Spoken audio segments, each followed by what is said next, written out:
this our what I may call that discipleship and gifts.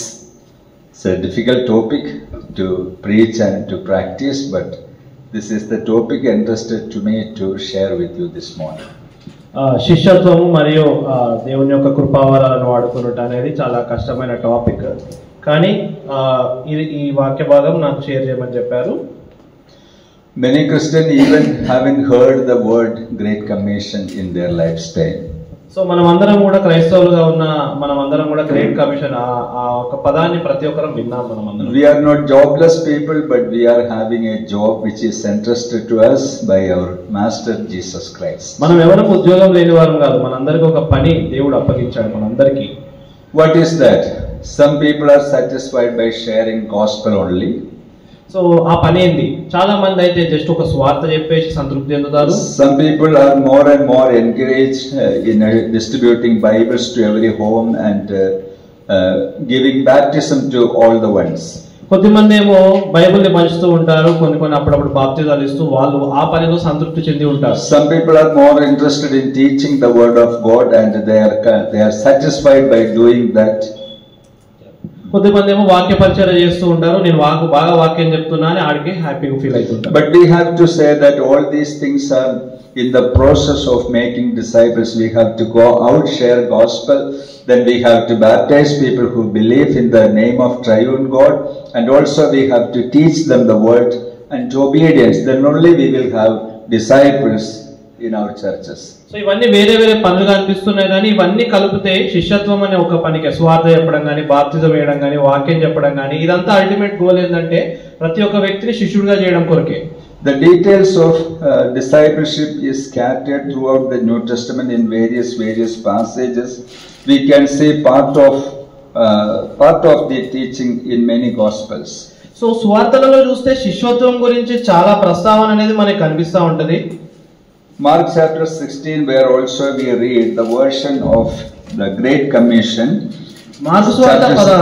Chapter 16 verse 15, where we read, go into all the world and preach the gospel to every creature. మరియు మీరు సర్వలోకమునకు వెళ్ళి, mark సువార్త 16వ అధ్యాయం 15వ వచనం, మరియు మీరు సర్వలోకమునకు వెళ్ళి సర్వ సృష్టికి సువార్తను ప్రకటించుడి. So this is part of the Great Commission. First of all, we have to go into the world and we should preach the gospel to every creature, and that's part of the Great Commission on us. So మనందరికీ అప్పచెప్పబడ్డ ఒక great commission, ఈ గొప్ప పని ఏంటంటే మీరు సర్వలోకానికి వెళ్ళి సువార్తను ప్రకటించండి.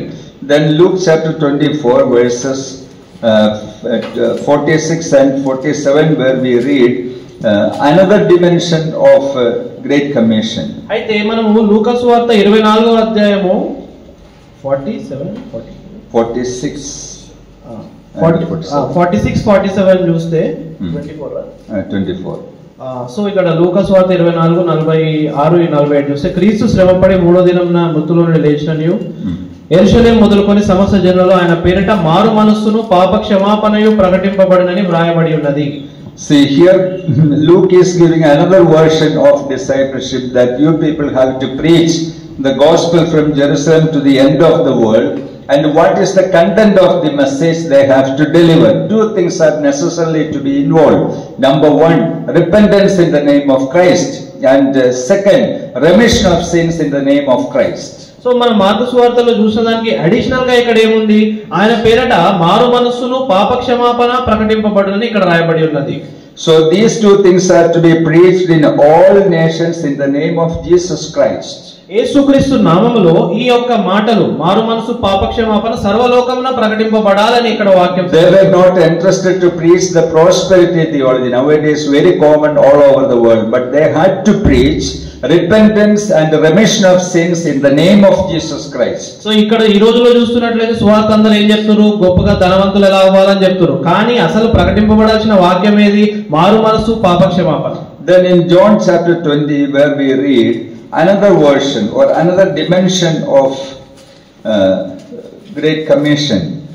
అయితే మనము ఇంకొక డైమెన్షన్ ఆఫ్ గ్రేట్ కమిషన్ ని యోహాను సువార్త 20వ అధ్యాయంలో చూసుకోవచ్చు. Chapter 20 verse 20 verses from 19 to 21. Let's read that passage. So యోహాను సువార్త 20వ అధ్యాయము 19 నుంచి 21 వరకు మనం చదువుకుందాం. ఆదివారం సాయంకాలమున శిష్యులు యూదులకు భయపడి తాము కూడి ఉన్న ఇంటి తలుపులు మూసుకొని ఉండగా యేసు వచ్చి మధ్యన నిలిచి మీకు సమాధానము కలుగును గాక అని వారితో చెప్పెను. ఆయన అలాగూ చెప్పి వారికి తన చేతులను ప్రక్కన చూపగా శిష్యులు ప్రభువును చూచి సంతోషించిరి. అప్పుడు యేసు మరలా మీకు సమాధానం కలుగును గాక, తండ్రి నన్ను పంపిన ప్రకారము నేను మిమ్మల్ని పంపుచున్నానని వారితో చెప్పెను. So disciples had some doubts about the news of the risen Christ, and now he eliminated all the hints of doubts and confirmed their faith in the risen Christ. So శిష్యులందరికీ చాలా డౌట్ ఉంది, ఈయన నిజంగా లేచిండో లేదో అని. So ఆ doubts అన్ని యేసు ప్రభు వారు క్లారిఫై చేశారు. తర్వాత వాళ్ళకి చెప్తున్నారు. In verse 21 he says, so Jesus said to them again, peace to you, as the Father has sent me, so I also send you. అయితే 21వ వచనంలో చూస్తే ఏముంది? తండ్రి నన్ను పంపిన ప్రకారం నేను మిమ్మల్ని పంపుచున్నాను. So in these three gospels we see the great commission from different dimensions. So వేరు వేరు విధాలుగా మనము ఈ యొక్క గొప్ప కమిషన్ గురించి మనము మూడు సువార్తలలో చూసాము. So first of all we are commanded to go out and preach the gospel to all creatures of the world. మనం మొదటగా ఆజ్ఞాపించబడ్డాం ఏమంటే అందరం సువార్త వెళ్ళి చెప్పాలి ప్రపంచమంతా. That means we have to reach every human being on the face of the earth. అంటే ప్రతి వ్యక్తిని కూడా ఈ ప్రపంచంలో మనం కలిసి సువార్త చెప్పాలనే వాక్యం చెప్తుంది. And in Luke chapter 24 where we are instructed that what we should preach and what we should not preach.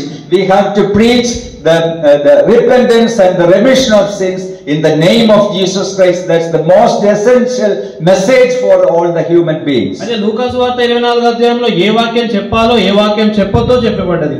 పాప క్షమాపణ అదే రీతిగా మారు మనసు ప్రకటింపబడాలని చెప్పబడ్డది. Okay, then in John chapter 20 where we read this way that we are sent by God. We should not wait for anybody or anything. Already he sent us and we have to begin our ministry.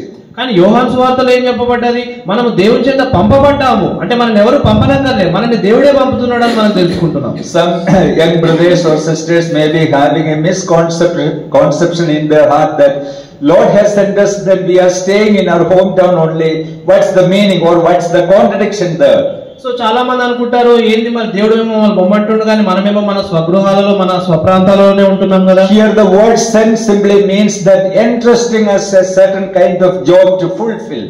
అయితే ఇక్కడ పో అంటే వెళ్ళు అంటే అర్థం ఏంటంటే దేవుడు మనకు ఒక పని అప్పచెప్తున్నాడు అన్నట్టు అర్థం. Does not mean that always to sending away from our town or from our nation. So వెళ్ళు అనగానే మనం ఏదో బయటికి వెళ్ళిపోవడం అని కాదు, కానీ దేవుడు మనకు ఒక పని అప్పచెప్తున్నాడని మనం గ్రహించాలి. Even after the apostles heard the message that I have sent you, they stayed in Jerusalem city for many years and afterwards only they had gone elsewhere.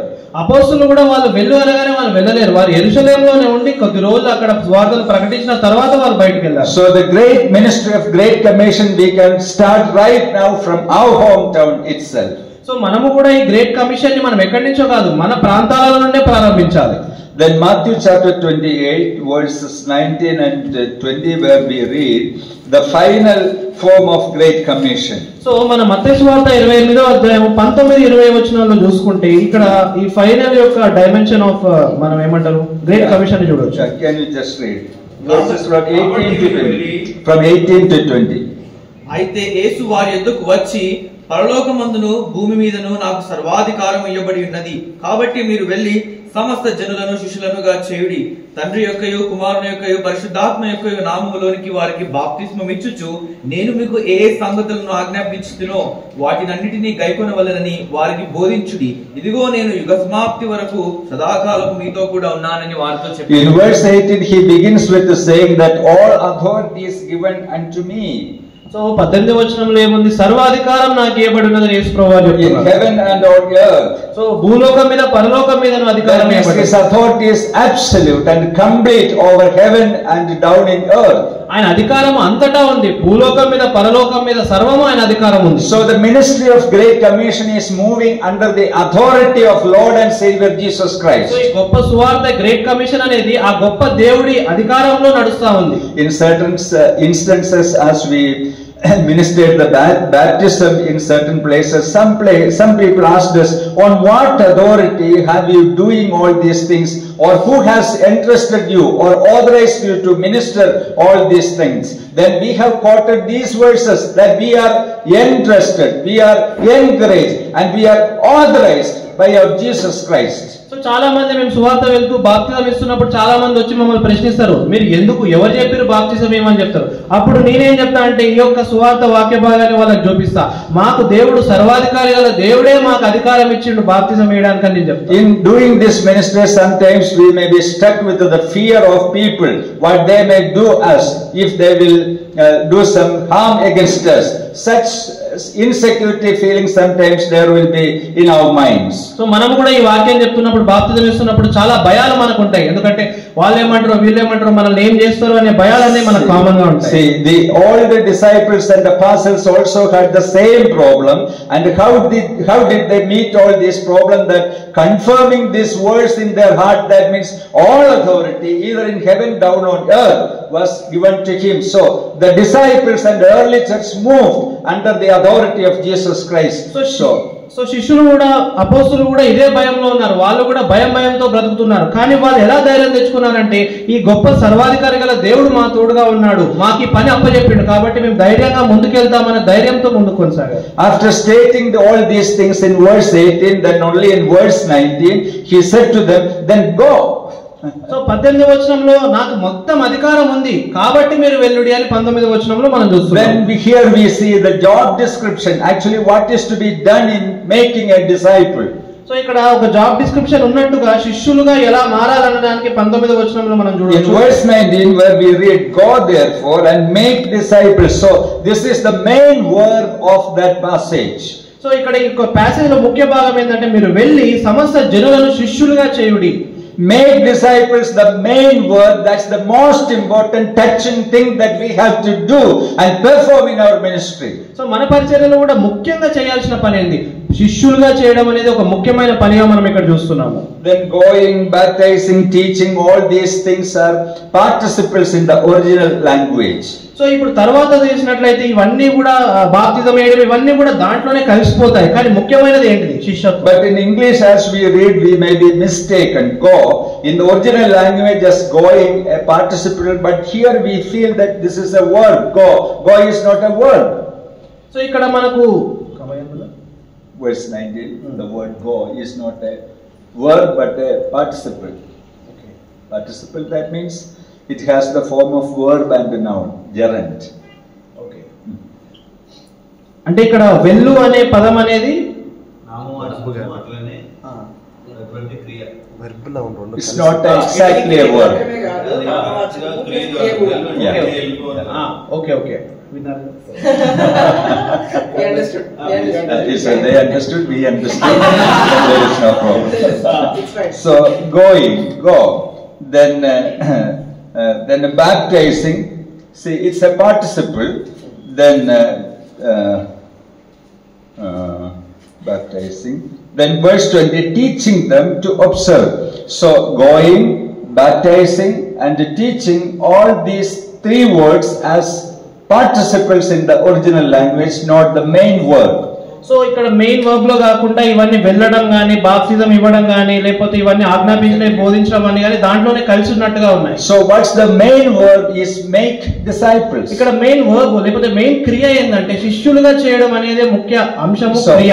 So all these participles which simply support the main verb, how to do making disciples by going, baptizing and teaching. So ఈ శిష్యులుగా చేయడం అనడానికి ఈ మూడు కూడా support చేస్తున్నట్టుగా ఉన్నాయి. వెళ్ళండి, బాప్తిజం చేయండి, సువార్త చేయండి అనేది శిష్యులుగా చేయడానికి అనే విషయంకి సపోర్టివ్ గా ఉన్నాయి. If 24 hours you keep yourself at home, you cannot be part of making disciples. So 24 గంటలు ఇంట్లోనే ఉంటే మనం ఎవరం కూడా శిష్యులుగా చేసే పనిలో ఉండము. See, to do that you have to go out. So అది చేయాలంటే ఫస్ట్ మనం బయటికి వెళ్ళాలి. That includes sharing gospel, distributing tracts and other things. So అది ఏమేమి చెప్తుంది, బయటికి వెళ్ళడం అంటే స్వార్థ చెప్పడం గానీ ఆ గాస్పెల్ ట్రాక్స్ పంచడం గానీ. And some people as they heard gospel get converted, that what we should do then. So కొంతమంది వింటారు, సువార్త విని వాళ్ళు మారుమనసు పొందుతారు, మరి అప్పుడేం చేయాలి? We have to baptize them in the name of Triune God, Father, Son and the Holy Spirit. తర్వాత వాళ్ళను తండ్రి కుమార పరిశుద్ధాత్మ నామములో వారికి బాప్తిస్మం ఇవ్వాలి. And we should not stop there, we should continue to teach them the word to observe. So అక్కడికే ఆపేయడం కాదు, తర్వాత వారికి యేసు ప్రభు వారి గురించి చెప్పి వాక్యం చెప్పి వాళ్ళను బలపరచాలి. Often the mistake we do that we are satisfied or content with simply teaching or delivering a Bible class. So మళ్ళీ మనం చాలా హ్యాపీ ఫీల్ అవుతామంటే ఒక వాక్యం ఒక బైబిల్ క్లాస్ చెప్పేసి మనం చాలా But what సంతోషపడతాం. does the Lord says? Teaching them to observe all the things. Teaching them to observe. That means you should not be satisfied by simply teaching, but you encourage them to observe what we teach them. So 20వ వచనంలో చూడండి, వాళ్ళు వినడం మాత్రమే ఆజ్ఞాపించి బోధించుడి, గైకొన వాళ్ళని బోధించుడి, అంటే వారు అవి పాటించేటట్టుగా బోధించుడి. See, for example, we taught in a Bible class of prayer.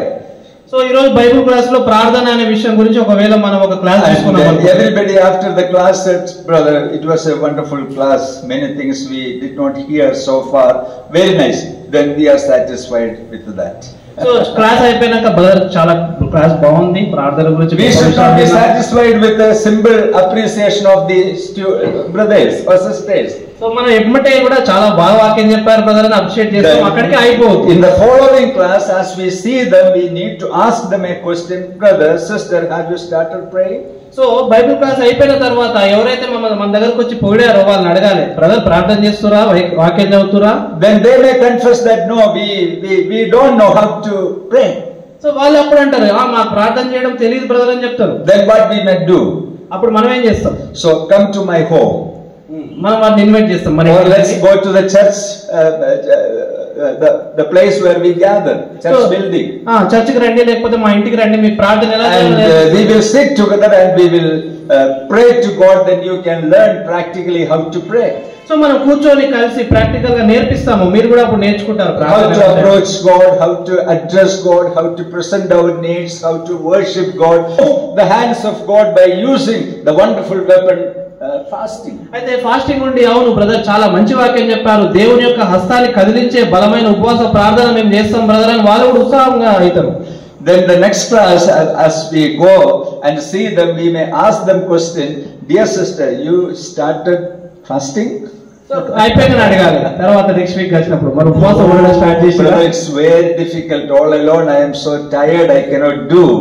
So అమ్మో బ్రదర్ చాలా కష్టమైంది ఉపవాసము, నేను అలసిపోతా డే అంతా, నా వల్ల కాదు.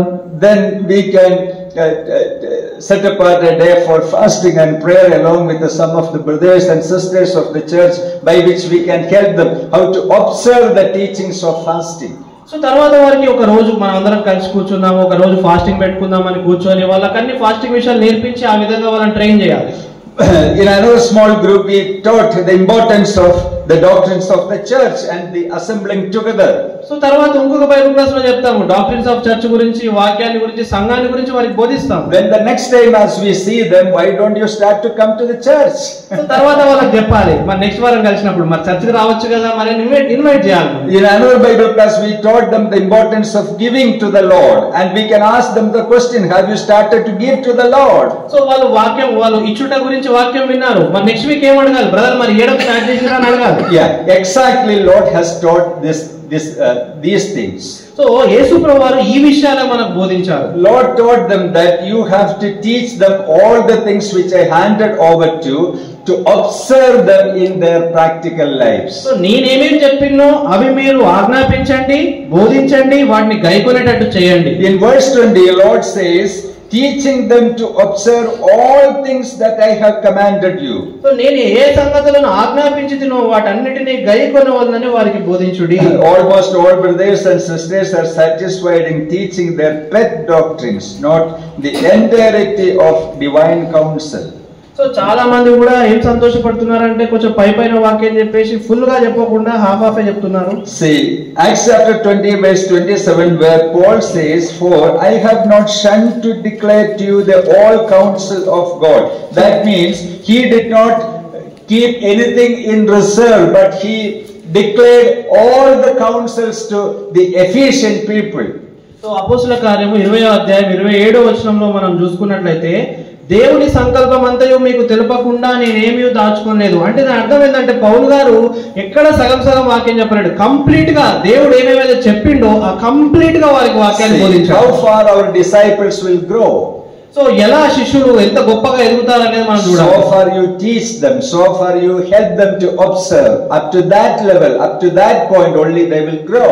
సో శిష్యులు ఎలా ఎదుగుతారంటే ఏ రీతిగా బోధిస్తున్నామో, ఏ రీతిగా వాళ్ళకు కంప్లీట్ గా వాక్యం చెప్తున్నారు అనే దాన్ని బట్టి శిష్యులు ఎదుగుతారు. So Jesus demanded his disciple that you have to teach them all the things which I have handed over. That means the entirety of the New Testament counsels of God, the truths which he has revealed in the New Testament. It's a laborious work which entrusted to us. So యేసుప్రభు వారు శిష్యులకు ఏం చెప్పారు? కేవలం పైపైన వాక్యం కాదు, complete గా కొత్త నిబంధన సత్యాలన్నీ మీరు బోధించాలి, నేను ఏమేమైతే ఆజ్ఞాపించానో వాటన్నిటిని బోధించాలని శిష్యులకు ఆ బోధ అప్పచెప్పాడు. Yeah, Jesus taught the disciples the entirety of the counsel of God. So యేసుప్రభు వారు వాళ్ళకి ఈ యొక్క మొత్తం కొత్త నిబంధన ఒక సత్యం మొత్తం బోధించాలన్నట్టు So, the ఆజ్ఞాపించారు. early disciples grew into high stature in the spiritual ministry.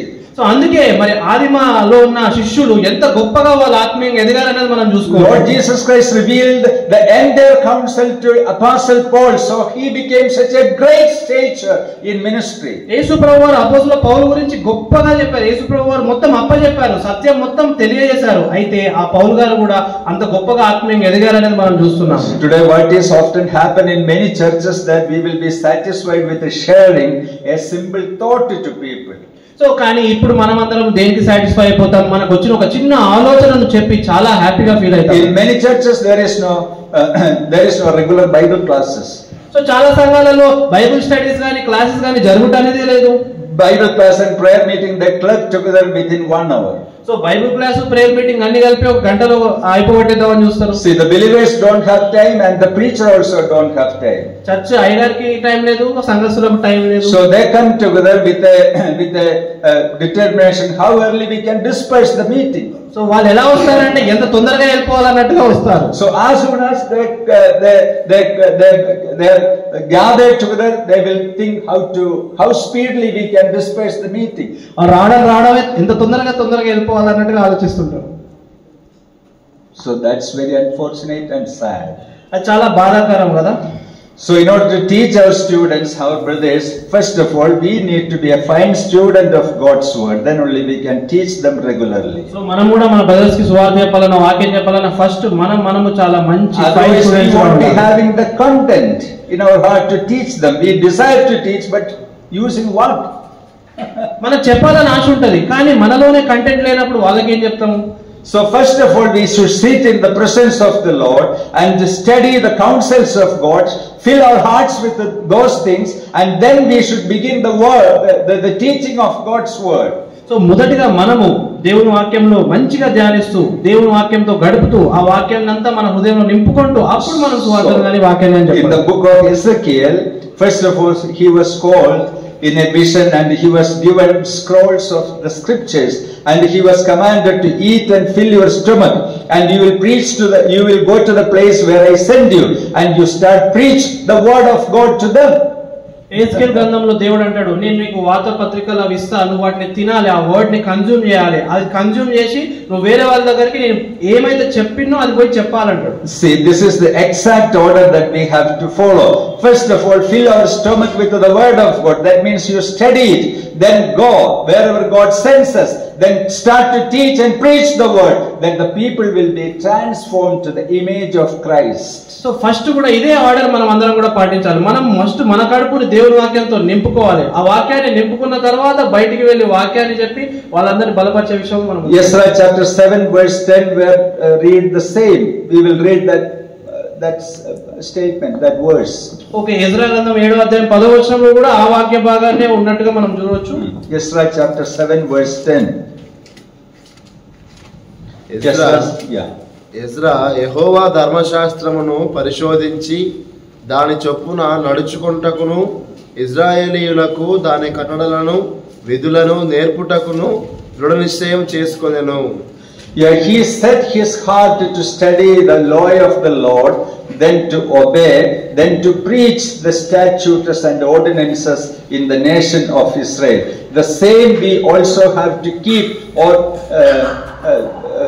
in our mind. So Ezra ఏం చేశాడంటే ఎజ్రా కూడా ధర్మశాస్త్రాన్ని ధ్యానించి ఆ ఆజ్ఞలను కట్టడాలను అన్నిటిని తను అబ్జర్వ్ చేసుకొని గైకొని తర్వాత ఆయన బోధించడానికి ప్రారంభించాడు. Set your heart to study the word.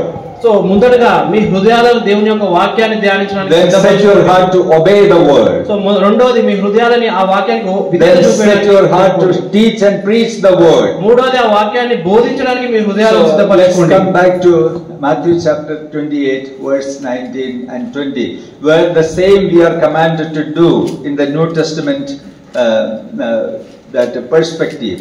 So అదే పాత నిబంధనలో ఉన్న ఆ పర్స్పెక్టివ్ మత్తయి సువార్త 28లో కూడా మనం చూస్తూ ఉంటాం. So we should go out and share gospel.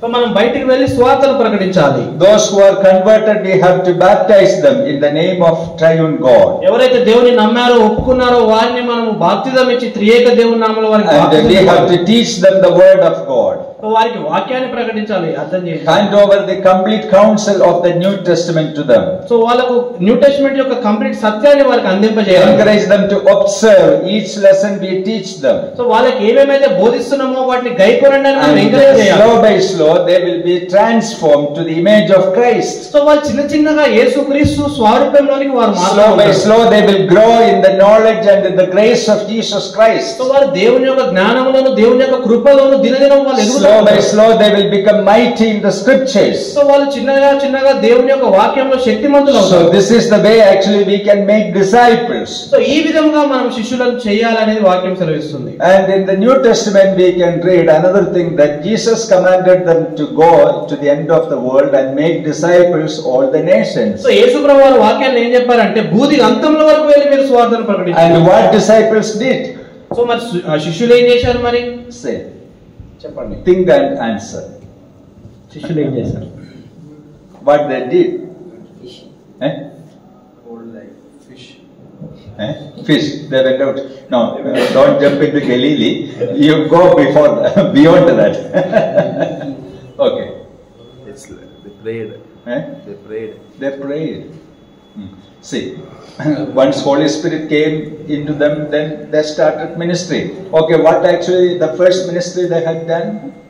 So ఎప్పుడైతే పరిశుద్ధాత్మతో నింపబడ్డారో వారు ఆ పరిచర్య చేయడం, వాక్యం బోధించడం అనేది స్టార్ట్ చేశారు. వాళ్ళు ఫస్ట్ ఏం They are చేశారు? commanded to make disciples, and as part of Great Commission, what they have done, these apostles.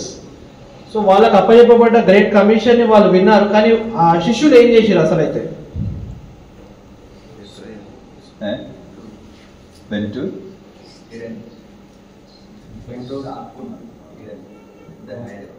No. తర్వాత acts 2:42 order. God ought to preach gospel. preaching gospel. Yeah, they started preaching.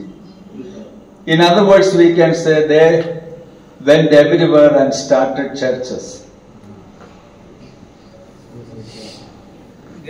True? Yes. In Jerusalem, they preached gospel and they started a church. In Samaria, they did the same. And in other place, they did the same. And how these two things go together? Jesus commanded them to make disciples, and disciples went out and started churches. So మనం విన్నాం కదా, యేసుప్రభు ఏం చెప్పిండు? శిష్యులను పోయి సర్వలోకానికి వెళ్ళి సువార్తను ప్రకటించమన్నాడు. Do you see any contradiction in it? Do you see any contradiction in it? మీరు ఏదైనా తేడా చూస్తున్నా? చర్చను స్టార్ట్ చేయని చెప్పాలి యేసుప్రభు. ఫస్ట్ ఏం చెప్పారు? శిష్యులుగా చేయండి అని చెప్పాడు. No, similarities. I mean, they understood the right way. See, disciples understood one important thing, theological and practical thing, that without local churches we cannot disciple anybody profitably, meaningfully, purposefully. So శిష్యులు అర్థం చేసుకున్న సత్యం ఏంటంటే సంఘాలు, స్థానిక సంఘాలు లేకుండా ఈ శిష్యరికం అనేది అసాధ్యము అని వాళ్ళు అర్థం Paul చేసుకున్నారు. went to Ephesus and he simply did not start out a class to make some disciples and move to another place. Instead, he started a church there, then he began to teach them, then only he moved to another place. పౌలు గారు కూడా ఎఫెసీకి వెళ్ళారు. వెళ్ళి అక్కడ ఎమ్మటే disciple చేయాలి వీళ్ళని అనుకోలేదు. First సంఘాన్ని స్థాపించి ఆ శిష్యరికం అనేది స్టార్ట్ చేశారు. In the first and second and third missionary journeys, these people did the same. So వాళ్ళు ఈ యొక్క సువార్త దండయాత్రలో వాళ్ళు ఇదే చేసుకుంటూ వెళ్ళారు. See, when a man he is converted and baptized and joined to a local church, there he will be practiced, or he will be encouraged to be a disciple from different dimensions. That means he is encouraged to observe all the things as it is revealed in the New Testament. So ఎప్పుడైతే ఒక వ్యక్తి యేసుప్రభువుని నమ్మి బాప్తిజం తీసుకొని ముందుకు కొనసాగుతుంటాడో ఆ వ్యక్తికి సంఘంలో కనుక నాటబడితే అన్ని సత్యాలను వింటూ ఆయన అన్ని విధాలుగా ఎదుగుతూ ముందుకు కొనసాగుతాడు. Disciples in the church will begin to teach him many things of the New Testament doctrines. So ఆ కొత్తగా వచ్చిన వ్యక్తికి సంఘంలో ఉన్న శిష్యులు ఎన్నో కొత్త సత్యాలను తెలియజేస్తారు. Regularity of assembling together. So compulsory అందరం కలుసుకోవాలి. Importance of Holy Communion. So ఆ సాక్రమెంట్ లో మన బలలో ఎలా పాల్గొనాలి. Importance of fellowship to one another.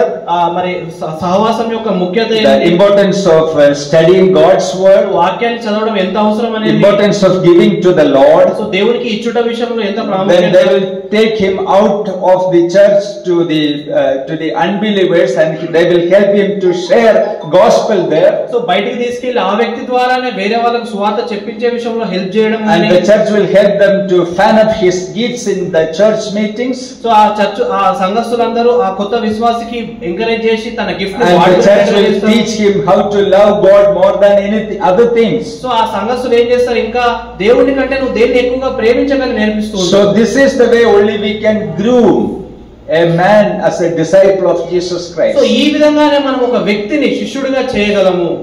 Apart from the church, we cannot make anybody as a true disciple of Christ meaningfully, purposefully, and fruitfully. సంఘం లేకుండా ఒక వ్యక్తిని శిష్యుడిగా చేయడం అనేది ఫలభరితమైన పని కానే కాదు. So we have to club together the teachings of discipleship and the teachings of church together. Then only we will have sound disciples. So ఎప్పుడైతే ఈ యొక్క సంఘం యొక్క సత్యాలు గాని శిష్యరీకం యొక్క సత్యాలు గాని ఎప్పుడైతే కలిపి బోధిస్తామో అప్పుడే మనం ఒక సౌండ్ గుడ్ డిసైపుల్స్ ని మనం ప్రొడ్యూస్ చేయగలుగుతాం. Then Matthew chapter 4 verses 18 to 20. So మత్తయి సువార్త 4వ అధ్యాయం 18 నుంచి 20 వచనాలు ఒకసారి మనం చూసుకుందాము. యేసు మత్తయి సువార్త 4వ అధ్యాయము 18 నుంచి 20 వచనాలు. యేసు గలిలయ సముద్ర తీరమున నడుచుచుండగా పేతురు అనబడిన సీమోను అతని సహోదరుడైన ఆంద్రేయ అను ఇద్దరు సహోదరులు సముద్రములో వల వేయుట చూచెను. వారు జాలరులు. ఆయన నా వెంబడి రండి, నేను మిమ్మల్ని మనుషులను పట్టు జాలులుగా చేతులని వారితో చెప్పాను. వెంటనే వారు తమ వలలు విడిచిపెట్టి ఆయనను వెంబడించిరి. The Greek word used for a disciple is mathetes. Mathetes. So శిష్యుడు అనే పదానికి గ్రీక్ పదము ఏముందంటే మ్యాథెటిస్ అనే ఒక పదం ఉంది. It simply means follower, student, imitator. So follower, వెంబడించేవాడు, స్టూడెంట్, ఇమిటేటర్ అని ఆ పదానికి అర్థం అన్నమాట. As soon as Peter and others were called, what they did instantly. So ఎప్పుడైతే యేసుప్రభు వారు పేతురుని గాని వీళ్ళని పిలిచినప్పుడు వాళ్ళు ఎమ్మటే ఏం చేశారు? Jesus asked them, follow me. యేసుప్రభు వారు ఏమన్నారు? They followed him. యేసుప్రభు వారు 19లో నా వెంబడి రండి అన్నారు. 20 వచనంలో వాళ్ళు వెంబడి వెళ్ళిపోయారు. How one can be a disciple of Jesus Christ? ఎలా యేసుప్రభు శిష్యుడిగా మారగలుగుతారు? You start to follow Jesus. ఎప్పుడైతే నువ్వు యేసుప్రభుని వెంబడిస్తుంటావో You stop following heroes and heroines of cinema. So ఎప్పుడైతే నువ్వు సినిమా హీరోలను ఫాలో అయినావు అనుకో, You stop being followers of the political heroes. మనకు చాలా మందిని ఫాలో అవుతుంటాం, పొలిటికల్ హీరోస్ ని గానీ చాలా మందిని. You stop following the worldly systems and the philosophies. So ఈ యొక్క లోకానుసారమైన థాట్స్ గానీ వాటిని మనం ఫాలో అవుతాం. Say Marxism, capitalism and many other isms. Ism, cult followers, నాయిజం అంటారు కదా, Hinduism, Gandhism, Islam and many other isms. చాలా ఇజమ్స్ మీరు విన్నారు. You have to leave all these things behind. ఇవన్నీ మీరు వెనకేసేయాలి. Upon our shoulders there are many baggages. We have to put it down. మీరు చాలా మూటలు వేసుకురు, వాటిని అన్ని తిప్పేయాలి. And we should be ready to simply follow Jesus Christ. So యేసుప్రభువుని వెంబడించాలంటే ఈ మూటలన్నీ మీరు వెనక పడేయాలి. Then only we could become the disciples of Jesus Christ. Are you speaking anything else? No. ఆ ఇజాలు వెనక్కి వేసుకోవాలి, ఇజాల మీద వేసుకోవాల్సి కొన్ని ఉన్నాయి అంటున్నారు. What I told is remove. So ఇక్కడ ఏమంటారంటే ఇజమ్స్ అనేటివి వెనకకు పడేసి మనం అవసరమైన బాధ్యతలు అనేది వేసుకొని ముందుకు కొనసాగాలి. Once the ship Doulos oil ship which came to Kochi, so ship కోచికి ఒక షిప్ వచ్చింది. Doulos that operated by OM, Operation Mobilization. Okay, operation mobilisation అనే వాళ్ళు వచ్చారు. Their ship came to Kochi. Okay, వాళ్ళ షిప్ కోచికి వచ్చింది. It contains conference hall, many crews, then a book sale and everything there. So అక్కడ ship లో conference hall గానీ ఏమేమో చాలా థింగ్స్ ఉన్నాయి. And it opened for the people who wanted to visit. So ఆ షిప్ అనేది ఆ లోకల్ ఆడియన్స్ కి ఓపెన్ చేయబడింది. వాళ్ళు So believers from all over Kerala came to see the ship and all the things. So ఆ ship వచ్చినప్పుడు believers అక్కడ ఉన్న సంఘస్థులు ఆ విశ్వాసులు అందరూ వచ్చి చూడడానికి So in ఇష్టపడ్డారు. their conference hall, when it is filled, they start a small message.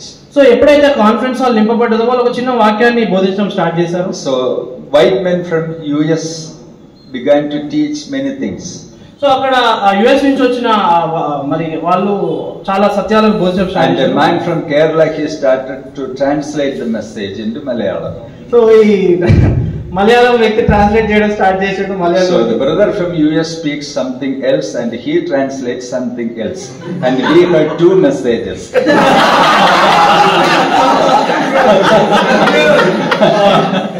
And the people said that which prophet which will actually which message which will profit us, we cannot predict.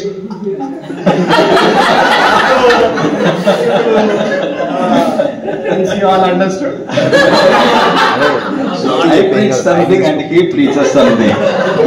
అయితే Which one will profit you? I don't know.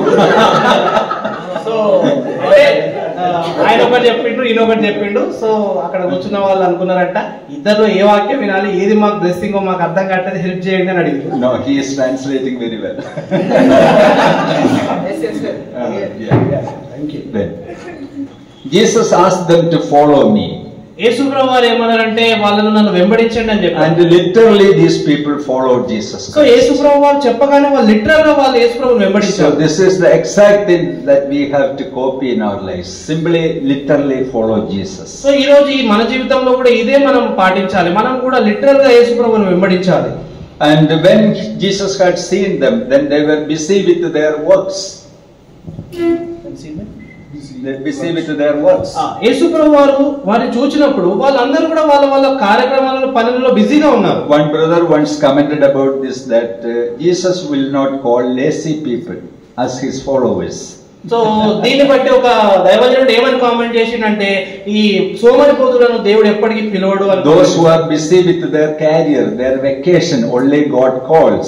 So ఎవరైతే వాళ్ళ పనులలో వాళ్ళ career లో బిజీగా ఉంటారో దేవుడు వాళ్ళనే పిలుస్తాడు అని. So these people were successful fishermen in their times.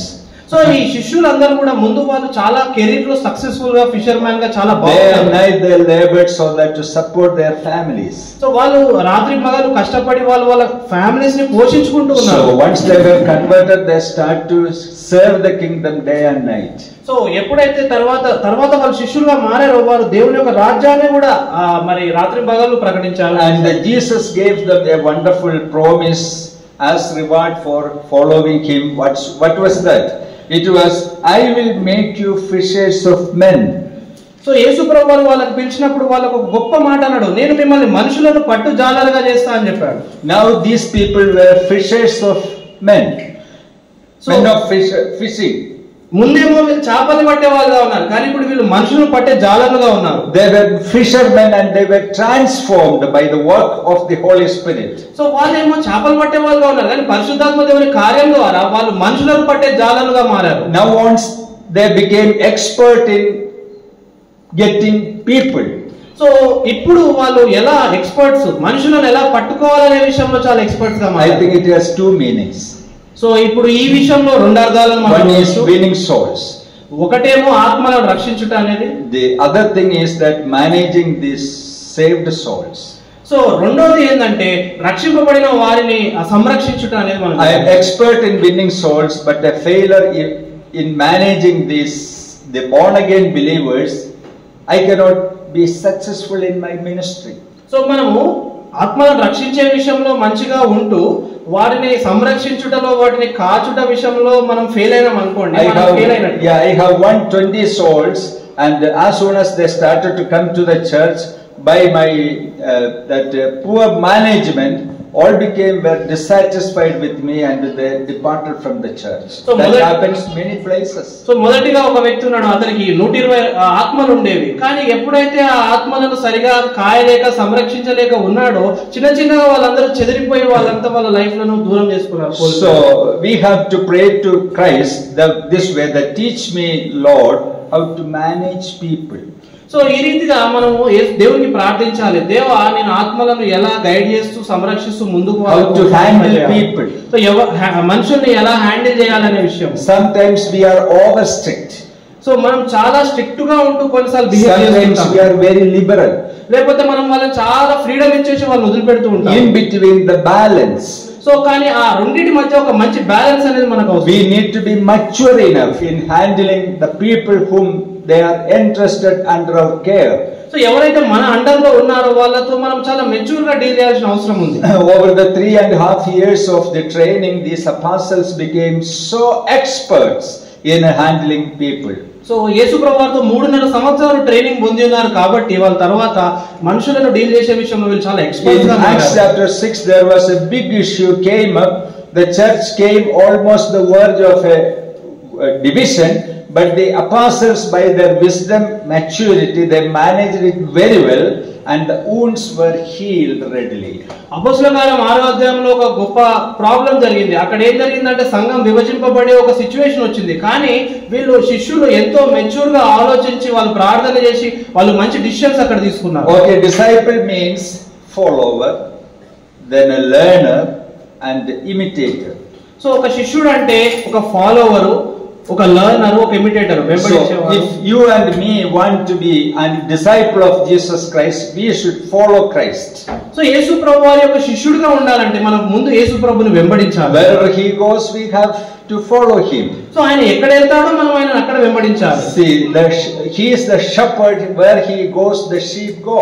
So ఆయన ఒక గొర్రెల కాపరి, ఆయన ఎక్కడ వెళ్తుంటాడో గొర్రెలుగా మనం కూడా ఆయనను వెంబడించాలి. We are his sheep under his arm and we simply respond to his voice. So మనం ఆయన గొర్రెలము కాబట్టి ఆయన స్వరాన్ని వింటూ మనం ఆయన విధేయత చూపించాలి. And in following what which comes as obstacles between Jesus Christ and me. So యేసు ప్రభువుని వెంబడించే విషయంలో ఏమేమి నాకు అడ్డంకులుగా ఉన్నాయని కూడా మనం ఒకసారి గ్రహించాలి. What which restrain my following of Jesus Christ. So యేసు ప్రభువుని వెంబడించకుండా నన్ను ఆపుతున్నది ఏంటి అనేది ఒకసారి మనం గ్రహించాలి. See, these disciples in verse 20, they immediately left their nets and followed him.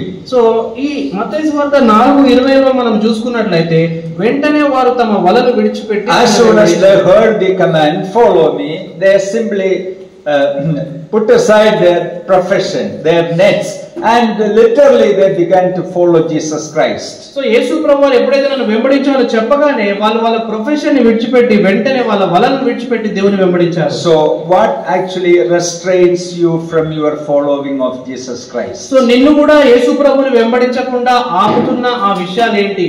Your profession, నీ యొక్క కెరీర్, లేకపోతే నీ జాబ్ గాని, your ప్రొఫెషన్, sin, లేకపోతే నీ పాపాల, your love for the world, నీ యొక్క లోకం మీద ఉన్న ప్రేమనా, or the feeling of insecurity, లేకపోతే ఒక భయం గాని, ఒక or ఇన్సెక్యూరిటీ, disobedience, లేకపోతే అవిధేయతనా, whatever it may be, ఏదైనా సరే we have to put it all aside ఏదైనా సరే అవన్నీ కూడా మనం పక్కకు పెట్టాలి. and simply to begin to follow Jesus Christ. So చిన్నగా మనం యేసు ప్రభువుని వెంబడించడం ప్రారంభించాలి. And here we have to distinguish certain things. So ఇక్కడ కొన్ని విషయాలను మనము సరి చేసుకోవాలి. Then you may be asking the question, brother, should I resign my job and follow Christ? So మనం వెంటనే ఆలోచించుకోకుండా, బ్రదర్ నేను జాబ్ రిజైన్ చేసి Then how shall I support my life, so నా కుటుంబాన్ని ఎలా పోషించుకోవాలని నేను ఆలోచిస్తాను, my family? నా కుటుంబాన్ని. It's not a blatant teaching as you think. So ఇట్లాంటి టీచింగ్ కాదు మనం అర్థం చేసుకోవాలి. We have to understand this. So దీన్ని మనం సరిగా అర్థం చేసుకోవాలి. See, the calling of apostles as a unique calling. So అపోస్తుల వారికి ఉన్న ఒక పిలుపు, అది ప్రత్యేకమైన పిలుపు. They had to follow Jesus Christ literally, then only they can fulfill their office as apostles of the church. So అపోస్తలుల వరకు ఉన్న పిలుపు ఏంటంటే వాళ్ళు కంపల్సరీ లిటరల్ గా దేవుని వెంబడించాలన్న ఆ పిలుపుని పొందుకున్నారు కాబట్టి So వాళ్ళు అలా they చేశారు. had to leave their profession so that they can follow him literally 24 hours. So అపోస్తలులు ఏంటంటే వాళ్ళు కంపల్సరీ వాళ్ళ ప్రొఫెషన్స్ ని విడిచి 24 గంటలు దేవుని వెంబడించాలన్న విషయంలోనే ఉండాల్సి If వచ్చింది. if God calls you into the ministry of an apostle or a prophet or a teacher or an evangelist in a full-time sense, then you have no right to keep your job as your supporting system. So యేసు ప్రభువు నిజంగా నిన్ను కూడా అలా full time worker గా గానీ లేకపోతే ఒక అపోస్తలుడుగా ప్రవక్తగా గానీ నిన్ను కూడా పిలిచినట్లయితే అప్పుడు నువ్వు నీ యొక్క ప్రొఫెషన్ లో కొనసాగడానికి వీల్లేదు. But Jesus will not insist anybody, right now you have to resign your job.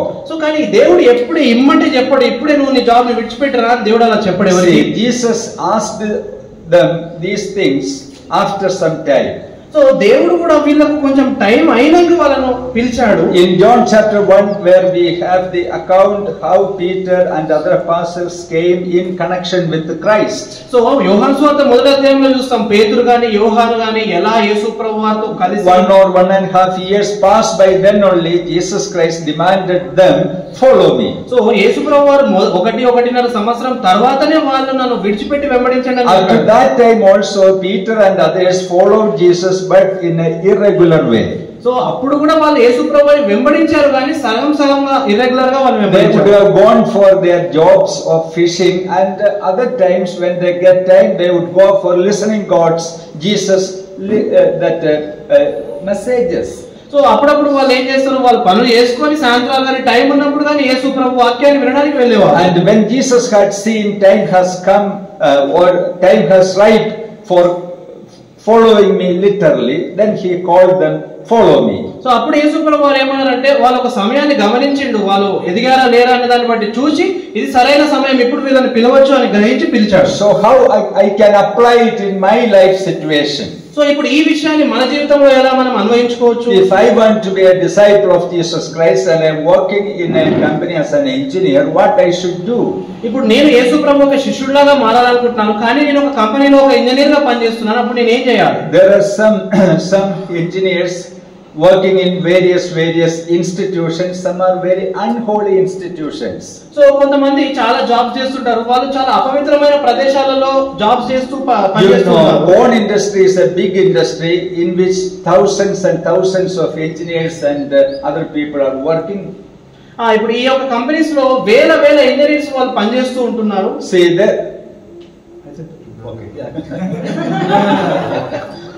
అయితే ఇంకా చాలా ఏమంటారు ఈ యొక్క పోర్నోగ్రఫీ సైట్స్ ఇటువంటి వాటిలో కూడా ఇంజనీర్స్ పనిచేస్తూ ఉన్నారు. That also demands much ability. Then only they can shoot the films and present it in a very attractive way to youths and others. So వీళ్ళు కూడా చాలా టాలెంటెడ్ పీపుల్ ని హైర్ చేసుకుంటారు, ఎందుకంటే దాంట్లో చెడు విషయాలను ఎలా ఆసక్తికరంగా చూపించాలనే విషయాలు. There are some companies which are working among the students and the youths as microfinances. So కొన్ని కంపెనీస్ వాళ్ళు ఏం చేస్తున్నారంటే స్టూడెంట్స్ లో యూత్ లో ఆ లోన్స్ ఇచ్చే కంపెనీస్ లో కూడా కొంతమంది ఉద్యోగాలు they lend to చేస్తున్నారు. the students and the youths and they will squeeze from their the interest and money. So youth మధ్యలో పనిచేసి వాళ్ళకు లోన్స్ ఇవ్వడం చేసి వాళ్ళ యొక్క ఇంట్రెస్ట్ ని గ్రాప్ చేసుకొని వాళ్ళని చెడిపేస్తూ ఉన్నాడు కూడా. And also there are many other sites which will take youths elsewhere. So ఇంకా చాలా సైట్స్ ఉన్నాయి ప్రజల్ని తప్పుదో పట్టించేటివి కూడా ఇంకా. And if I am working as part of such a company, if I come to know that these things are unholy, which will not go in connection or in align with the holiness of God, then I have to resign that job. So ఇప్పుడు ఈ యొక్క విషయాలలో ఈ యొక్క companies లో నువ్వు పనిచేస్తున్నట్లయితే అవి దేవుని యొక్క వాక్యానికి విరుద్ధంగా ఉన్నట్లయితే మరి నువ్వేం చేయాలి? నువ్వు వాటిని మరి రిజైన్ చేసి రావాలి కదా. See, I have to find out some other job in which I can follow Christ with a good conscience. So అప్పుడు నువ్వేం చేయాలి? ఆ కంపెనీ నుంచి బయటకు వచ్చి మంచి మనస్సాక్షితో వేరే కంపెనీలో దేవుని ఎక్కడైతే నువ్వు పూర్తిగా సంతోషంగా వెంబడించగలవో ఆ కంపెనీస్ నువ్వు వెతుక్కోవాలి. So some people are after cinema. So చాలా మంది ఆ సినిమాలు వెంబడబడుతూ ఉంటారు. Some people after some other fantasies. So చాలా వేరే కోరికలను బట్టి వెంబడిస్తుంటారు. See, I have to close the doors of my heart towards all these things. So నేను ఒక వ్యక్తిగా నా హృదయాన్ని వీటన్నిటికీ తలుపు మూసుకొని ఉండాలి. Then only I can follow Jesus Christ regularly and in a meaningful way. అప్పుడే నేను యేసు ప్రభువుని పూర్ణ హృదయంతో పూర్ణ ఆత్మతో వెంబడించగలను. So we have to follow Jesus. So మనం అందరం యేసు ప్రభువుని ఈ రీతిగా వెంబడించాలి. So those people who watch porns, they have to close their eyes against them. So ఎప్పుడైతే Those who watch porn cinemas, they have to close their eyes to them. ఎప్పుడైతే ఈ యొక్క చెడు సినిమాలను చూస్తున్నారో వాటిని మన కళ్ళు మూసివేసి మనం జీవించాలి. Some people are engaged with the unholy music, they have to close. So చాలా మంది మన వరల్డ్ మ్యూజిక్ కి అలవాటు పడి ఉంటారు, వాటిని మనం వాటిని మనం వదిలిపెట్టి జీవించాలి. Some workers in the office, they were receiving bribes. So చాలా ఆఫీస్ లో లంచాలు తీసుకునే విషయాన్ని కూడా మనం గమనిస్తాం. They have to stop it. So దాన్ని మనం ఆపేయాలి. So what actually restrains you from following Jesus Christ, you have to put it aside. So ఏదైతే యేసు ప్రభువుని వెంబడించకుండా మనల్ని ఆపుతుందో, హోల్డ్ చేస్తుందో దాన్ని మనం విడిచిపెట్టాలి. Suppose that the brother, he is 28 or 29, a proposal came from Roman Catholic background or from Orthodox or from Hindu Muslim background. Then if you wanted to follow Jesus, you have to say a strong no. So ఎప్పుడైతే నీకు ఒక 28-29 సంవత్సరాలు వచ్చి నీకు ఒక పెళ్లి సంబంధం వచ్చినప్పుడు, నీకు ఒక హిందూ ఫ్యామిలీ నుంచి కానీ ఒక క్యాథలిక్ ఫ్యామిలీ నుంచి కానీ నీకు సంబంధం వచ్చినప్పుడు నువ్వు కూడా స్ట్రాంగ్ గా నిలబడి నో అని చెప్పేటట్టుగా ఉండాలి. You can justify your act by various ways, but you lost your cutting urge by which. So నువ్వు ఎన్నో రీతిగా జస్టిఫై చేయొచ్చు, చర్చకు పోతారులే సగమే ఏదైనా అని నువ్వు దాన్ని జస్టిఫై చేసి చెప్పుకోవచ్చు, కానీ నువ్వు ఒక వేలో నువ్వు ఒక కంప్లీట్నెస్ ని కోల్పోతావు. These disciples, the apostles, Jesus demanded them to follow, they literally followed Jesus. So ఇక్కడ మనం ఈ స్వార్థలో చూసినట్లయితే యేసు ప్రభు వారు నన్ను వెంబడించు అని చెప్పగానే వాళ్ళు లిటరల్ గా అన్ని విడిచిపెట్టి యేసు ప్రభువుని వెంబడించారు. And also it demands cost. So ఎప్పుడైతే అండ్ ఆల్సో వెంబడించడం అనేది ఎప్పుడు కూడా ఒక వెలతో కూడినది. Luke chapter 9.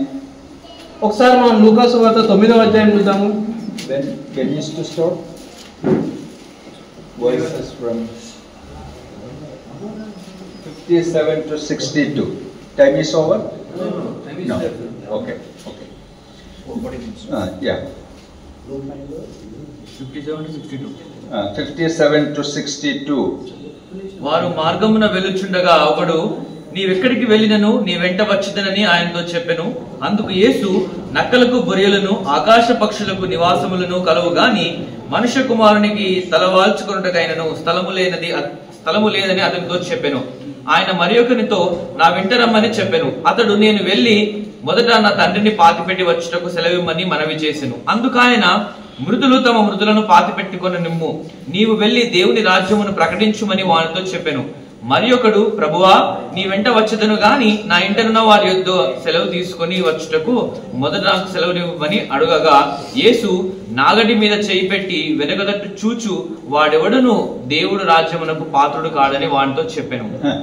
It's a wonderful passage which teaches us the cost of discipleship.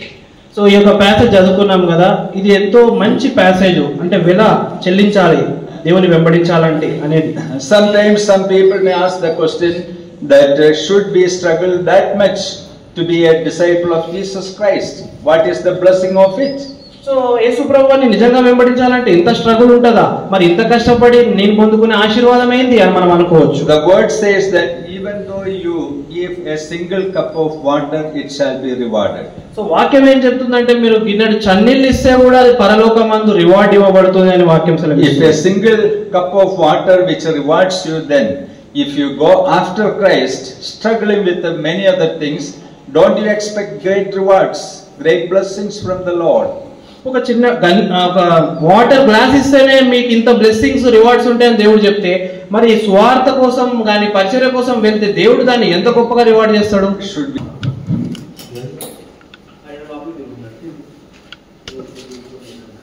Discipleship will not be possible without paying price.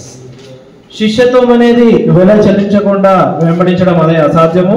No cost, no discipleship. వెల చెల్లించకపోతే శిష్యరికం అనేది అసాధ్యము. Whoever called to follow Christ, or whoever wants to be a disciple of Christ, he should be ready to pay a price for it. ఎవరైతే యేసుప్రభు వారిని వెంబడించాలనుకుంటున్నారో, ఎవరైతే శిష్యుడుగా ఉండాలనుకుంటున్నారో వారు వెల కంపల్సరీ చెల్లించాలి.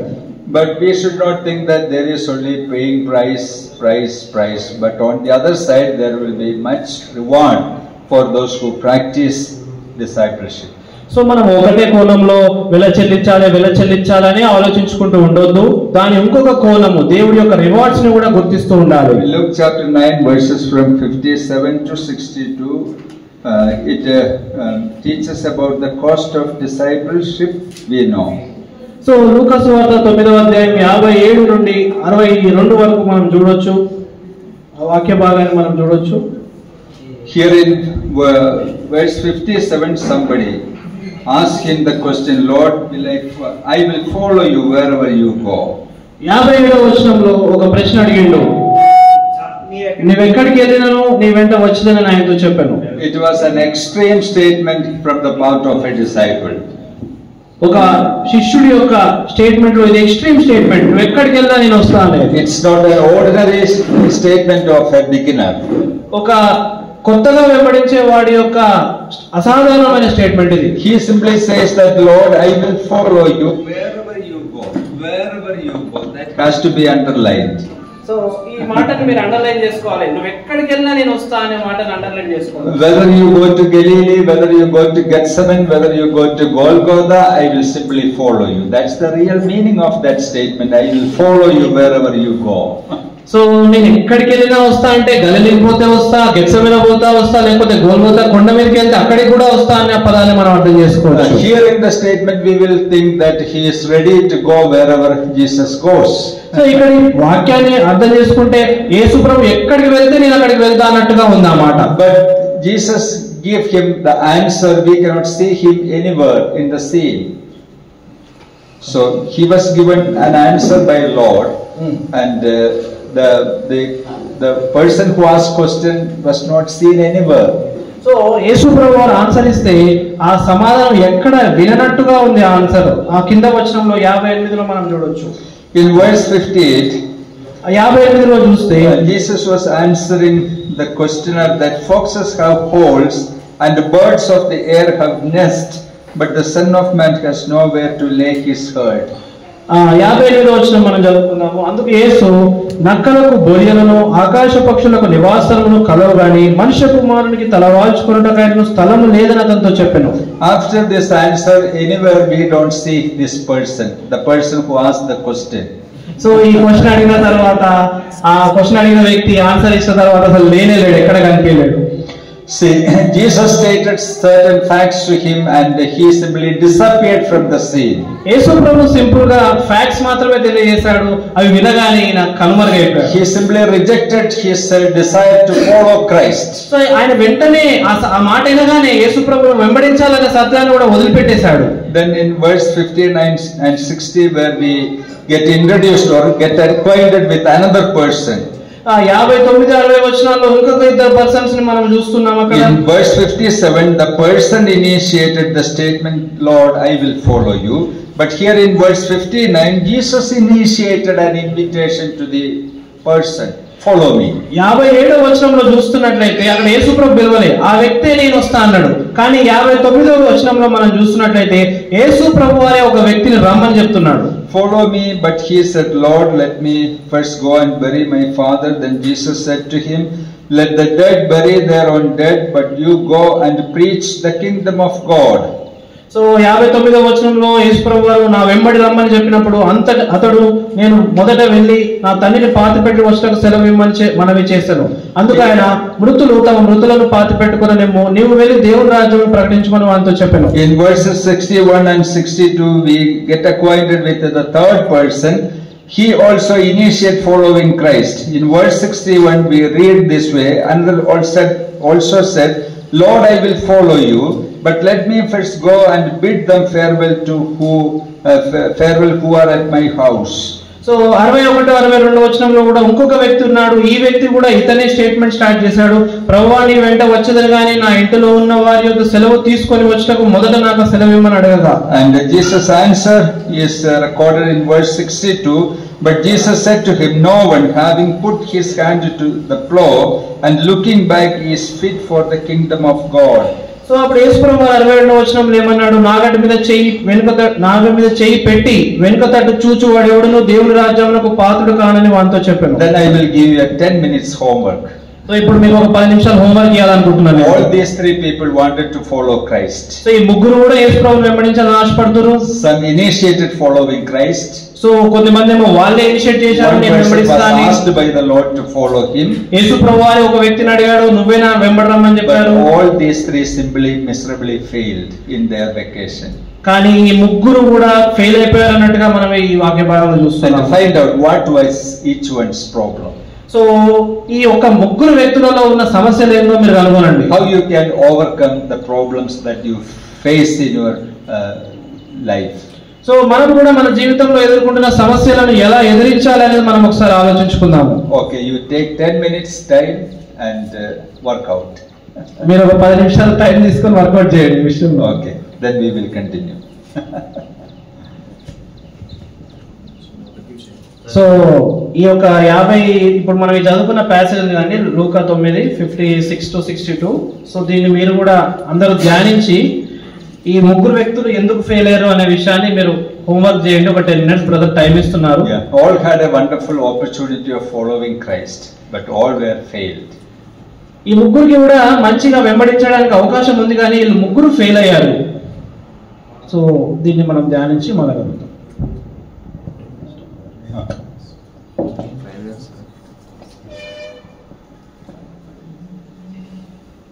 ఒక 5 minutes లో అట్లా మనం రెడీ ఉన్నాం.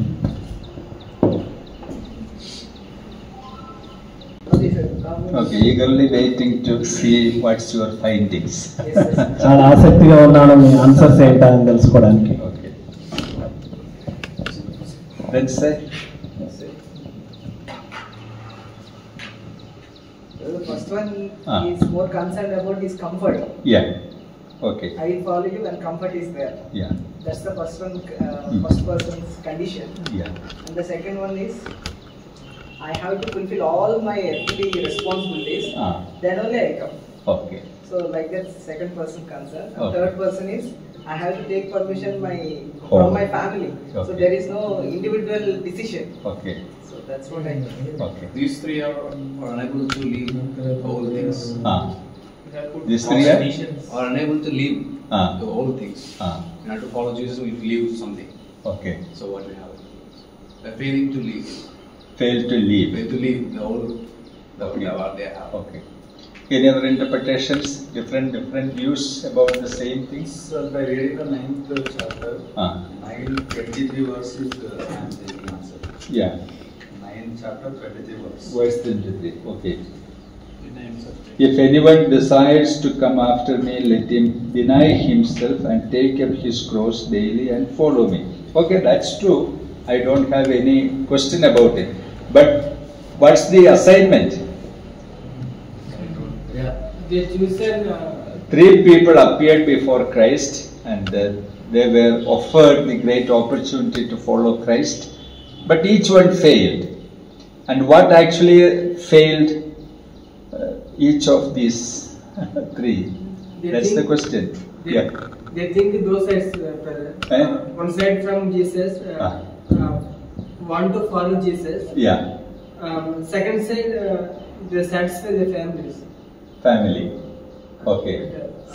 They wanting something from Jesus Christ. Simply Wanting something from Christ. Simply we can say they are too concerned about world. Concerned about world. World. Okay. Simply we can say. When will it be more than what they said? Concerned about world. To a level they decide to follow Christ.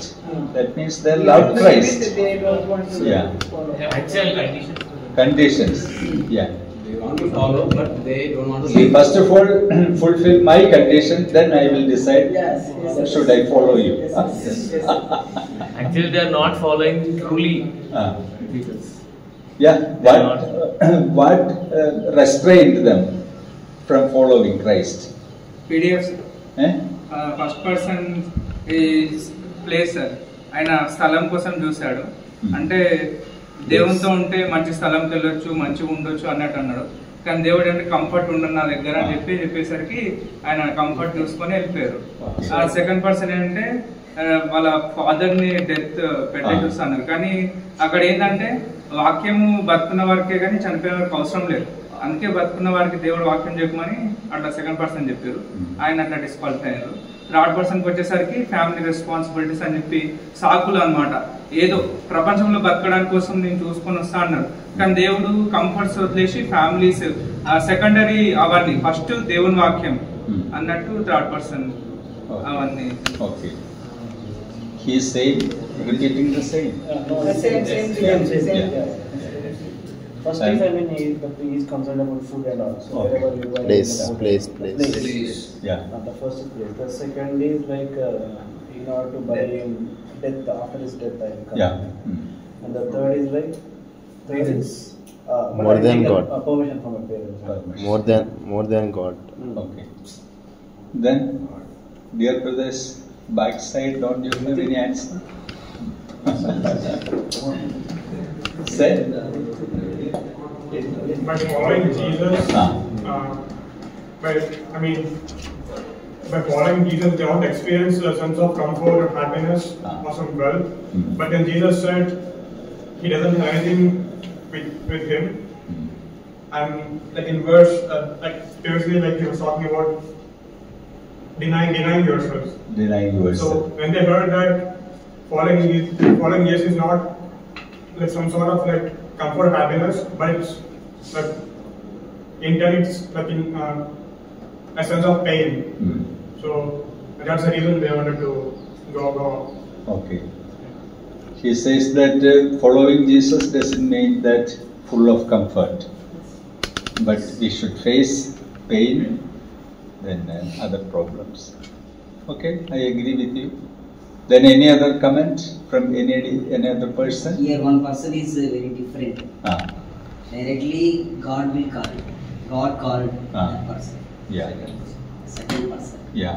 The remaining two persons. He also failed. So the problem is not with the calling. Calling is okay. The cost of living. Yeah. You don't want to live there. Yeah. So aren't these things happening in our midst, our churches? Yes. Aren't these our problems? These are our problems. These are our problems. If today we conquer, tomorrow it again reappear.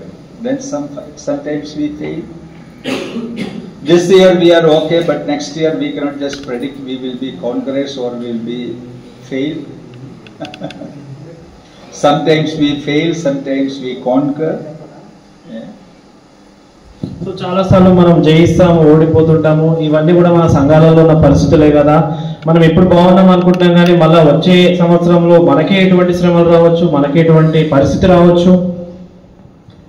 In verse 58, Jesus simply said, answered him, foxes have holes, birds of the air have nests, but the Son of Man has nowhere to lay his head. So 58వ వచనంలో చూడండి, నక్కలకు బొరియలను ఆకాశ పక్షులకు నివాసములు కలవు గాని మనుష్య కుమారుడికి తలవాల్చుకుంటకైన స్థలం లేదని అతనితో చెప్పారు. Actually Jesus was testing his commitment. So ఇక్కడ యేసు ప్రభువు తన యొక్క కమిట్మెంట్ ని పరీక్షిస్తున్నాడు. He initiated to follow Christ, his desire, but he put a simple test by stating a simple fact. Then he went back. So ఆ వ్యక్తి తానే వచ్చి నేను వెంబడిస్తా యేసు ప్రభు అన్నాడు. కానీ యేసు ప్రభు వారు తన యొక్క ఆ యొక్క కమిట్మెంట్ ని ఒకసారి పరీక్షిద్దాం అనుకొని ఒక స్టేట్మెంట్ ఇవ్వగానే ఆ వ్యక్తి వెనుకకు వెళ్ళిపోయాడు. Actually he should have answered Jesus this way, that Master, where you stay, I will stay. What you eat, I will eat. What are you? I am ready to be identified with you. That much only I want to have in my life. So ఈ వ్యక్తి నేను వెంబడిస్తా అనకుండా ఏమనాలంటే నువ్వు ఎక్కడ ఉంటే నేను అక్కడ ఉంటా, నువ్వు ఏం తింటే నేను అది తింటా, నువ్వేం చేస్తే నేను అక్కడ నీతో పాటు ఉంటా అని అడిగితే వేరేగా ఉంటుండే. Probably he was in struggle with the security of life. So maybe ఈ వ్యక్తికి తన జీవితంలో బతకడం విషయంలో ఒక సెక్యూరిటీని కోరుకుంటూ ఉండవచ్చు. Being set apart for the full-time following of Christ, that doesn't mean any security of life. Then what is awaiting for me? I don't want to follow you in a full-time sense. That was his simple answer. ఆయన ఏమనుకుంటున్నాడంటే full time యేసు ప్రభువుని వెంబడిస్తే అన్ని బాగానే ఉంటాయి కదా, ఏ పరిస్థితులు సంతోషంగా ఉంటాయి, అన్ని ఆయన చూసుకుంటాడు, ఫుడ్ కానీ షెల్టర్ కానీ అన్ని ప్రొవిజన్ చూసుకుంటాడు కదా, సో ఇక వెంబడిస్తే బెస్టే కదా అన్నట్టుగా ఆయన ఆలోచించాడు. See, consider the example of apostles and other early Christians. They did not lay on the bare land, but they all slept in their own houses. That means Jesus provided them what actually need. They should have trusted Jesus for all their needs. So యేసు ప్రభువుని వెంబడించిన వాళ్ళు ఏదో నేలల మీద పడుకొని అట్లేం బతకలేరు. యేసు ప్రభువు వారికి గృహాలను అనుగ్రహించారు, వారి అవసరాలను తీర్చారు. Sometimes we trust Christ completely, and in the next hour we simply shift our gear to our own schemes and plans. So మనమేమో ఫస్ట్ యేసు ప్రభువుని వెంబడిస్తామని ఫస్ట్ మనం జీవితంలో ఆలోచిస్తాం, మళ్ళీ వెంటనే గేరు మార్చి మళ్ళీ మన ఆలోచనలు మన థాట్స్ మీద మనము ఆధారపడుతూ బతుకుతాం. Then we will just postpone. So మనం మళ్ళీ వెంటనే మనం ఒకసారి డిసిషన్స్ ని పోస్ట్పోన్ చేసుకుంటూ ఉంటాం. Let my marriage is over. So నా పెళ్లి అయితే ఫస్ట్ కానీ తర్వాత చూద్దాము. Let my plans be over. So నా ఒక ప్లాన్స్ అన్ని నెరవేరని తర్వాత చూద్దాం. Let my desires to be fulfilled. నా కోరికలన్నీ నెరవేరని తర్వాత చూద్దాం. Then I will follow. అప్పుడు నేను వెంబడిస్తా. Still then, if you have opportunity, you can follow, but by that time you would have lost many things. అప్పటికి నీకు అవకాశం ఉంటదేమో, కానీ అప్పటికి నువ్వు చాలా కోల్పోయి ఉంటావు. See, in verses 59 to 60, here he said to another, follow me. The other person he simply disappeared from the scene. Then Jesus called somebody and followed him. So ఆ మొదటి వ్యక్తి ఏమో చెప్పగానే స్టేట్మెంట్ చెప్పగానే కనిపించలేడు. సో యేసు ప్రభువు వారు ఇంకొక వ్యక్తిని కనుగొని 59వ వచనంలో నా వెంట రమ్మని చెప్పిండు. He did not say Christ and outright no. So ఆయన వెంటనే డైరెక్ట్ గా నో అని చెప్పకుండా ఒక వేరే మాట మాట్లాడాడు. Lord, let me first go and bury my father. So అతడు ఏం చెప్పిండు, అతడు నేను వెళ్ళి మొదట నా తండ్రిని పాతి పెట్టి వచ్చటకు సెలవు ఇమ్మని మనవి చేశాను. Isn't it a normal responsibility of a son? So ఇది ఒక సాధారణమైన ఒక రెస్పాన్సిబిలిటీ కదా ఒక కుమారుడిగా. How Jesus can deny a responsibility like that? So ఇంత సాధారణమైన దాన్ని యేసు ప్రభువు ఎలా తృణీకరిస్తారు? He only taught them honor thy parents. So యేసు ప్రభువు ఏం చెప్పారు, నీ తల్లిని తండ్రిని సన్మానించమని చెప్పిండు కదా. And here can Jesus just contradict that commandment? కానీ మరి ఇక్కడే యేసు ప్రభువు మరి దానికి కౌంటరాక్ట్ గా డిఫరెంట్ గా చెప్పలేడు కదా. We cannot exactly honor the real context of that.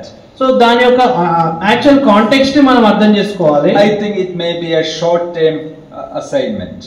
So అది ఒక కొద్దిపాటి కాలం కొరకు ఇచ్చిన అసైన్మెంట్ లాగా చూడాలి. These were not apostles. వీళ్ళేం అపోస్తులు గారు. Jesus was then not ready to send them away abroad.